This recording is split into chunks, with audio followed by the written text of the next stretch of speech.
Utah football's first game of the 2023 season is officially coming a couple of days earlier than expected. We're talking about that and Clayton Isabel transferring, plus a few more things on today's Locked On Utes. You are Locked On Utes, your daily podcast on the Utah Utes. Part of the Locked On Podcast Network. Your team every day.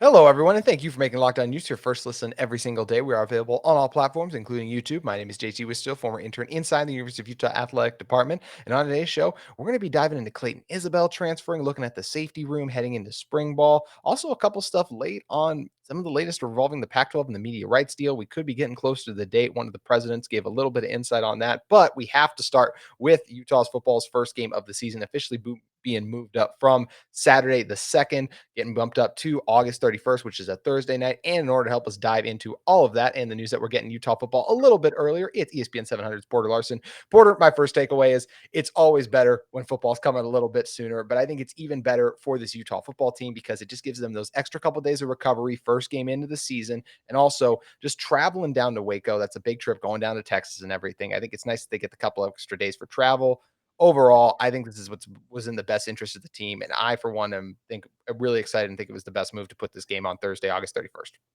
Yeah, I mean, it's a 48 hours less that we have to wait for college football here in the market. So happy about that. The only real downsides to the Thursday game are probably right for fans that are trying to tailgate, trying to maybe get that day off of work. Like I get it, but at the end of the day, Thursday, beginning of the college football season, you're going to have all eyes in the country on you with an SEC opponent at home on a primetime game, right? So I think it's a good thing. And as you mentioned it, when you're facing off with a Baylor team that you're unfamiliar with, an extra 2 days of practice and an extra 2 days of film and prep, that's a good thing for Kyle Whittingham and co. So you get past I guess the fan perspective logistically, and frankly, from a broadcast perspective, I love it. I love the Thursday game, and yeah, it does give the extra couple days of prep. So I think all in all, it's a good thing as long as folks can make their way to Rice Eccles on a Thursday at 5-6 p.m. We'll be ready to go. And yeah, I'm excited for it. Obviously, Florida, a big time opponent, and to open up your season in what I think is kind of a prime time window. Not too much to complain about in that regard. That is where I want to start. You mentioned the prime time window. Looking at that Thursday, August 31st, there's really only two marquee games on that Thursday that I think people will be interested in tuning in overall. And one of those is now Utah, Florida. The other one is Nebraska, Minnesota. I think the Nebraska one has a lot of appeal because, of course, Matt Rule getting his tenure underway there. But really, I mean, on Saturday, it's a lot more crowd. There's a lot more games going on. I think a lot of people will be out tailgating too. I think a lot of people are going to be tuning to this game. I expect it to be on ESPN. It'll be highlighted. Will the number one crew be there? No, because they're getting ready for the Saturday calls. But once again, it's just more eyes on you. And I think another thing that's really nice about playing on Thursday is because more people be watching, you have a great opportunity to make an awesome first impression. There are so many MVP races or just all kind of things, or just first impressions in general stand out so much in terms of reputation, how people view a team. I think it's an awesome opportunity for this Utah football team to get a great reputation going week one, where even if they stumble a little bit in week two to Baylor, if that were the case, if they win, keep it going, awesome. But if not, it'll be like, man, but think about how good they looked on that Thursday night against Florida SEC team coming into their house. I think it's only better in that regard too, that more people are going to be watching this game. Well, yeah, I mean, first impressions matter. I mean, just think of when you meet people, right? It's the same story when you think of a football team. There's only 11, 10 times a season in college football where you really get a chance to put out your product to the masses. And yeah, for Utah to start it against Florida, to start it in a window where you can put your best foot forward, it's big, right? And if you have the lofty goals that you've had the last couple of years, right? Maybe another trip to the New Year Six. Well, it starts week one, especially when you begin the season against an SEC opponent, against Baylor. I mean, you don't really have any time to ramp up, right? So for Utah, yeah, it's I think an opportunity to showcase where you are, and for Cam Rising to showcase that he's back and at full strength. Man, hey, maybe a little redemption too, because I know there's a certain play against the Florida Gators that still resonates in his mind a little bit. Absolutely. And that's one of the biggest things still up in the air is hopefully Cam will be ready to go and back by the time that rolls around in the season. Going to be one of the many interesting storylines we're going to cover during spring camp and fall camp as it rapidly approaches. The one thing that's also interesting is going to be the game time. Do you think it'll be closer to that 5 range? Or I don't know. Part of me feels like we could head to something more like 7. I don't know exactly where that, as I mentioned, the only other game that even close to rivals it in terms of interest is Nebraska going to Minnesota. So I don't know if ESPN wants to do a doubleheader then, or if one of the other, if Big Ten Network's going to try to scoop that Nebraska game maybe. But yeah, what game time are you thinking? Because to me, if I had to guess, I feel like it's probably going to be like a 7 o'clock something. Yeah, I mean, if that Thursday has two games going like it usually does, at least two Power Five games Lucky. going to begin the season. You mentioned that other one. Yeah, it would probably be in that 7 p.m. window, maybe a 7:15, 7:30 kick. We'll wait and see. I frankly, we're in the time period of unknowns when we're talking about broadcasts, and we'll get into that as well with the Pac-12 stuff later on, I'm sure. But yeah, I mean, usually you can expect a 7:30 kickoff in that window, and hopefully an ESPN kick or one of the big networks, and Utah will have a chance to showcase where they're at week 1. Absolutely. And if it is earlier, that is not a bad thing either, because then it's just more eyes on the East Coast that are going to be tuning in and watching. So either way, really, if it's 7 o'clock, it's like, okay, still a marquee matchup push later. Or if it's earlier, it means it's probably going to be seen by even more eyes. So either way, it works out really well for the team overall. And I think the other thing we've touched on a little bit now, but I just think it is so big. You work so hard during fall camp, during practices, you ramp up to the first game, and then the first game comes and it's like, hey, you've been working hard for these opportunities. Like you've been trying to simulate what game reps are like. And nothing is the same as when you get in a fourth quarter of a tight game or any kind of situation like that. So I do think it's really nice that the team gets those extra 2 days. I think those are huge in terms of rest and recovery. Can take an extra day off just to kind of get used to your routine a little bit too. And it's just kind of a slow progression into how things are going to be. The first week, you're going to have those extra, you're going to have 9 days until your next game. And then after that, you go back to the normal. You just have the short, like the normal 7 week. But I think it's just a nice, easy progression going into, look, the Florida game, have all this time to prepare for it. The Baylor game, have a lot shorter time, but still a little extra than a normal game time. And then you go to the next week after that. Then it's the normal way it's going to be for the rest of your season outside of that Friday game against Oregon State. But I just once again, I really like how it works out for this team in terms of preparation and recovery time. Yeah, and for me, if we're looking at like an out of conference schedule, my prototypical or my preferred schedule would be some sort of ramp up game to start. It doesn't have to be a FBS team. It doesn't have to be a FCS team, right? Is what I meant. But some sort of ramp up game, right? Florida's not that. So if you're not getting some sort of ramp up before you get into the Power Five ranks, well, that extra couple of days of rest, that extra preparation, I think is probably the best case scenario. So yeah, for Utah, that's huge. And you mentioned it, right? Preparation, couple days for a team and a staff under Kyle Whittingham, that's huge. I mean, you look at his record when he has extra time to prepare, it's remarkable. So for Utah, I think that's a good way to start if you don't get any sort of ramp up game to begin it. And then yeah, you do have the extra rest, and then you get into matchup with your then ramp up game before Pac-12 play, and looking forward to seeing how they'll look going into conference play a month in. Did you say, Porter, it's 168 days now till Utah football? I think 169. If I'm not 169. There we mistaken. go. Hey, we entered yesterday, though, that being in the high 170s, obviously. So that's a nice thing. Everyone says, I wish we could just get those games today. And now, hey, it's a little bit closer. The countdown is on, JT. It is well underway, so it's going to be fun that we get this game a little bit sooner. And one of the interesting storylines going into this game now is who the safeties are going to be for Utah, because one of the key contributors on the back end for Utah football, Clayton Isabel, entered the transfer portal just a few days out from spring camp. How does this affect the safety room, and what does it mean for the group going forward? We're going to touch on that in a moment, but first, I want to talk to you guys about our friends at FanDuel Sportsbook. The midway point of the NBA season is here, and now is the perfect time to download FanDuel, America's #1 sportsbook, because new customers get a no-sweat first bet up to $1,000. That's bonus bets back if your first bet doesn't win. Just download the FanDuel Sportsbook app. It's safe, secure, and super easy to use. Then you can bet on everything from the money line to the points scored, threes drained. You can also do do things like player props with points, rebounds, assists, and there's so many more exclusive bets like a 2x3, which is 2 3-pointers scored in the first 3 minutes. Plus, FanDuel even lets you combine your bets for a chance at a bigger payout with a same-game parlay. So don't miss a chance to get your no-sweat first bet up to $1,000 in bonus bets when you go to FanDuel.com/lockedon. That's FanDuel.com/lockedon to learn more. Make every moment matter more with FanDuel, an official sports partner of the NBA. Also, want to talk to you guys about our friends at UCCU.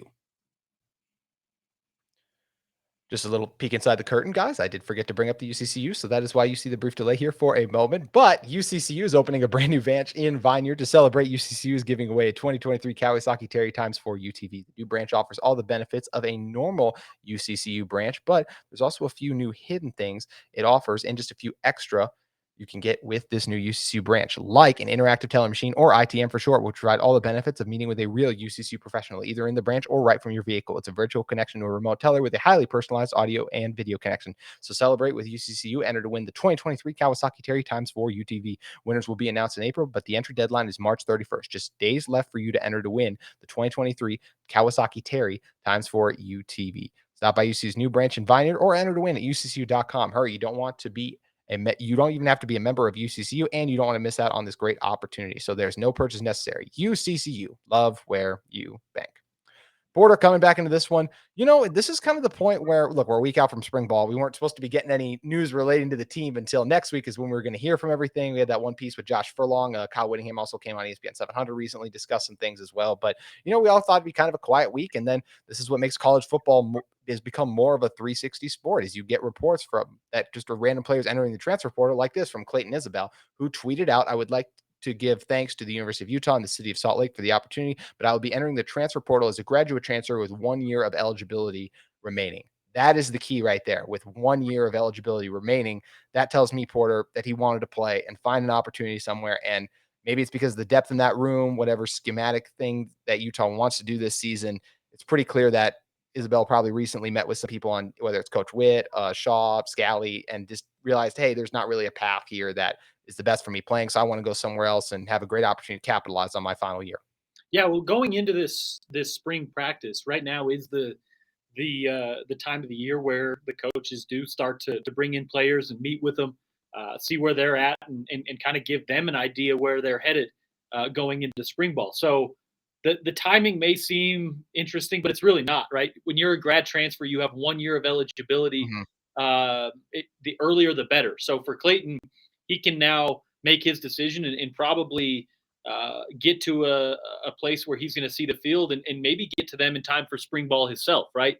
And I think you hit the nail on the head, right? You have 1 year of eligibility left. You're in a really, really deep defensive backfield, and specifically a defensive backfield that has a couple of safeties that are really, really versatile, right? You have Cole Bishop, Sione Vaki, who we saw really come onto the scene late last year, and you add Nate Ritchie back to the fold after his mission. So right there, you have three guys in a system that sometimes employs three safeties. Mm-hmm. Clayton would have got reps. He would have got some snaps, right? Mm-hmm. But as a grad transfer, as a guy with 1 year of eligibility left, wanted to see the field a little bit more, right? And that's understandable. You're going to see, I think, a lot of three safety sets, and when you have Sione Vaki, Nate Ritchie, Cole Bishop, you can kind of use those guys in a interchangeable way. They're all really versatile. Each one of them can play up in the box and play the run. Each one of them can still drop back and play in coverage pretty well. So for Morgan Scally, for Sharif Shaw, that's kind of a perfect scenario. And yeah, Clayton would have been the fourth guy of a 3-man safety rotation. And although he would have seen the field and would have been a contributing, productive player in that defensive backfield, I just think he wanted more of a role. And you know what? That's just the football stuff, right? Yeah. He's free to go get his education and live elsewhere. Mm-hmm. And by all accounts, right, that's part of the decision as well. So yeah, wish luck to him. But the defensive backfield is not a place of worry for the University of Utah, even considering his departure. It's definitely not. And this is the crazy thing about the transfer portal now, too. The Utah men's basketball program is well wrapped up in it, too. We saw Jackson Brenchley, Mike Saunders as well, just enter the portal. And there was obviously Mike Saunders, I think, back to a lot of excitement when he first joined the team. There was a lot of excitement when Isabel first joined the team, too. And just sometimes these things don't work out. And it's a credit to, like you said, the staff that Utah's put together, that they've been able to develop and recruit other players that have made it to where it is really competitive. And here we have some of these other guys transferring out. And you hit on something just in general, these three safeties that Utah has: Bishop, Ritchie coming back, and then Vaki. I mean, this is going to be a special group. And look, with a lot of these position previews, what I've been doing is looking at kind of the other guys in the rooms and trying to break them down. But it's hard to do that with the safety group because I really feel like it's going to be these three guys have it pretty much locked down. It's one of the more, now seeing how they're used in what capacity, what role, how much do we see Sione Vaki playing down the nickel? How much do we see him playing back at the safety spot? That's what's more intriguing about spring ball to me, because I don't know how much the other guys on this roster at the safety spot are going to see reps this season. Right. And the cool part is we're going to see, it's going to take us all year long to see how they're used because of all the different ways that Morgan Scalley is going to be able to use them, right? You're going to see Sione Vaki up in the box a lot. I think he's going to be kind of that nickel guy. Maybe you see a kind of that hybrid tight end wide receiver in the slot. They're going to throw Sione on him, let him be physical, let him come up and play the run. But at the end of the day, Cole Bishop, Nate Ritchie, they can both do that as well. What it allows you to do, JT, is it allows Morgan Scalley to disguise pretty much everything, right? Even when those guys come up and blitz or play up in the box, he's going to be able to disguise that in a way where you don't know which one of those guys has that assignment. And that just adds another wrinkle, another element that the opposing quarterback has to identify pre-snap. And since all those guys are so tuned into this system, I think it's going to be a seamless transition to where all three of them can kind of play, not all three roles, but they can switch around a lot, and it allows you to throw different looks at opposing offenses without having to change the formation, without having to change the personnel. All those three guys can do it all. So that's an exciting prospect for the defensive backfield, and particularly the safety position outside their set as well. So that in front of them is more the question mark of how are we going to see the defense evolve in the linebacker room and in the trenches. In the backfield, I think we do, as you said, have a pretty good idea what it's going to look like. We really do. And because, like you said, these guys can all tackle, they can all cover. I still think back to Sione Vaki, the huge play he made in the Pac-12 championship game when it was originally the USC. I forgot it was a receiver, running back, whatever it was. Wasn't ruled down originally. And he clearly was on the replay, but they had gotten that first down. That was a huge play in that scenario. We know Cole Bishop was making plays all year long. And Nate Ritchie, during that 2020 season where there weren't a lot of great things going on with the Utah football program, he was one of the huge bright spots, especially on the defensive side of the ball. So it's going to be fun to see how all these guys are used, mixed and matched on that end. It's one of the fun things too about spring ball, because we get to see some of the practices too, and we'll get to see some of those late in game situations when they're working on it, and of course with the spring game in and of itself too. So either way, it's going to be a lot of fun to look at this group and see how they've evolved, especially because this is a special group of three players that this Utah football team has. And look, Utah's safeties were huge last season. I mean, when you're talking about Cole Bishop and RJ Hubert, they led this team in tackles last season. We're going to come back in a second and talk about their play and also look at a little bit about some of the stuff going on with the Pac-12 media rights deal in a second. But first, I want to talk to you guys about our friends at RC Willey. RC Willey is hiring delivery drivers in the Salt Lake area. If you're looking for a rewarding career with a great group of people, come work for RC Willey, Utah's largest home furnishing store. Drivers make $24 per hour during training, and the average delivery driver makes $50,000 to $80,000 per year, plus a $1,000 sign-on bonus and hands-on training. No CDL required. Come make a difference and join America's home store of choice. Apply online at rcwilley.com/jobs. That's rcwilley.com/jobs. So, Porter, before we jump into the grades really quick, I do think the more fascinating thing and what everyone's really curious about as it pertains to right now is, when is this Pac-12 media rights deal going to get done? And we don't have a firm answer as in a date like this is when it's going to happen, but we are at least getting closer to that date being finalized in a report released by the State Press with Sports, which covers Arizona State. The university president, Michael Crow, told the State Press media rights negotiations are in the final stages and that the school is committed to the Pac-12. And this shouldn't be surprising based on what we've seen from Mark Harlan in the past week. It seems like there's going to be no one leaving to go join the Big 12. The schools seem united, at least for the short-term future, being the next couple of years. And I think we do see this deal done by the time March is over. Oh, man. my energy, the tank of energy I have left to explain and discuss this topic is gone. It's gone. I don't want to hear it. Once the number is there, once the contract is finalized, let me know. But at the end of the day, I mean, you're right. No, none of these teams are leaving for the Big 12, right? I don't think the Pac-12 is necessarily in solid footing. I think the landscape of college sports is changing so rapidly that, yeah, we do have question marks, right? Everyone's kind of trying to roll with the punches. But little reality check. Big 12's not in a great spot either. Texas, No. Oklahoma also leaving. I don't know if people just kind of forgot about that. But just as UCLA and USC, the Pac-12's biggest brands are leaving, so are the Big 12s. And no team in the Pac-12 is going to spend a bunch of money to make a lateral move to a conference who's in the same position as they are, right? Like, let's just be real for a minute. If teams are getting poached, it's not the Big 12. It's the SEC. It's the Big 10. Everything's moving in that direction. And the conversation between the Pac-12 and the Big 12, mostly on Twitter, which, of course, is not really real life, is nauseating. Are you sure, Porter? It's nauseating. Let's get into the Twitter thing here, JT. It's so much noise, and most of it is exactly that. It's noise from people who aren't in the rooms, right? At the end of the day, there's maybe 8 people, 10 people who really, really have a good idea of how this network and contract negotiation is going about. And the people that do know what they're talking about that I've been able to get in the ear of, yeah, they say it's close, right? And for the most part, the framework of the deal has been agreed to for a long time. It's the details. It's the tier 3, the tier 2. It's the Pac-12 network being incorporated into the deal that they have to figure out. It's the streaming parts of the deal that have to be figured out because it's new territory.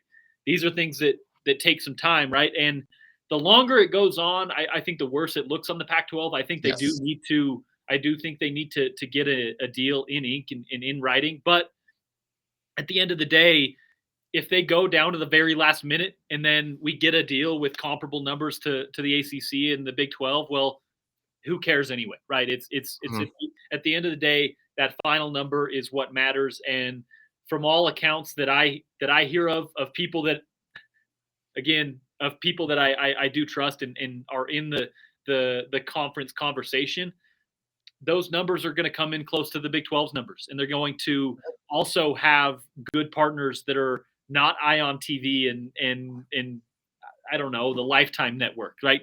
The games are going to be on ESPN. They're going to be on the big channels. They're going to be on a linear TV service. And they're also going to have a streaming partner that probably gives you some more access and some people that don't have the traditional cable. So I think it's a bunch of noise, and I'm tired of hearing it. And I hope they figure it out soon, no doubt. Well, I know you said you were getting tired of talking. We appreciate you emptying the tank to spill that out there. I think that was really Can that insightful. be the end of it? Yeah, that could be. Yes, hopefully until it's finally reported. Hopefully that can be. And the one thing I do think is so fun because you mentioned Twitter, and look, the Pac-12 will have a ton. They won't do this, but they have a ton of receipts from people if they wanted to about how they're not going to get anything in the media rights deal. If it comes in comparably close, like that would be the amount of bad tweets and things I would love to see, like freezing cold takes put out. That would be it's really something special. Yeah, I mean, it's been people in this market and people nationally that I think it's been, the reporting's been interesting, to say the least. I think interesting is a perfect word to leave it on, and hopefully it does get resolved very soon. One thing, shifting to our final topic, is grading the safeties from last season. A very interesting season for Utah safeties last year. When you look at what Cole Bishop ended up leading this team in tackles, RJ Hubert was second on this team in tackles. Sione Vaki came on really strong late, as you highlighted. He had 40, but he was playing kind of that nickel safety hybrid role, a little bit back and forth. So I think putting a grade on the safeties is interesting because there were a lot of times they were forced into difficult spots to play out of their role a little bit. They had to save a lot of touchdowns, but then there's also games like, look, the Penn State game, which was obviously not RJ Hubert's best game. So then it's like, okay, but at a lot of other points in the season where they made big plays, I think about the Oregon State game, the interception RJ Hubert had there in the end zone. So it makes grading the safeties one of the more complicated positions to me. I think when you battle the ups and downs, and there's, like I said, a lot of good, I think the good still outweighed the bad, but some of the bad moments were really like, I think overall I would give the group safeties a B+ for last season. What would you go with? I mean, you kind of stole it there because I was going to go with the same thing, right? It's not perfect. Yeah. There were some moments where Mhm. the safety position was an issue, and a lot of times, yeah, you mentioned RJ struggling in some of those situations in big moments. But at the end of the day, it's a top 30, top 25 defense in the country. They were Yes. really, really good against the pass, and for the majority of the year, they were one of the top teams in the country against the pass. Yeah, there were some lapses in big moments, and RJ is an interesting player to analyze in Mm. his own right because he was so hot or cold, right? Yeah. He's such a ball hawk that he makes Mhm. some plays on the ball that change games. I mean, there were Mhm. multiple times this season, pick sixes and fumble recoveries and forced fumbles and interceptions in the Pac-12 title game. Like he made some plays that genuinely changed ball games and changed Mhm. the course of the season. And then at the same time, there were just some big mental lapses in that regard. I think for that reason, yeah. I mean, it wasn't perfect, but it's a really good team unit, and you're able to take some risks when Yes. you're playing such good defense as a unit. And yeah, I think looking ahead to next year, they have a chance to be even better. Just because Mhm. I think with the addition rather of Nate Ritchie, the re-addition, if you will, of Nate Re-edition. Ritchie, Yeah. you've got three guys there that are really solid and really versatile. I do think that covering space and having that guy that can make plays on the ball on the outside Mhm. and cover ground and be that uh, center fielder, if you will. I mean, think back to a Robert Johnson. You Mm. don't have that guy for sure, Mhm. but think back to a player who can kind of cover that ground and really be the center fielder. I don't know that they have a guy there right now that can do that, but if Nate or Cole kind of settle into that position and maybe get more comfortable playing back in the zones, they can maybe turn into that. They have the athleticism to do so. But I am curious to see how that plays out because they all more so are that physical, in your face kind of safety. Finding a guy who can maybe make plays on the ball on the outsides and deep down the field is where I do have some questions going forward.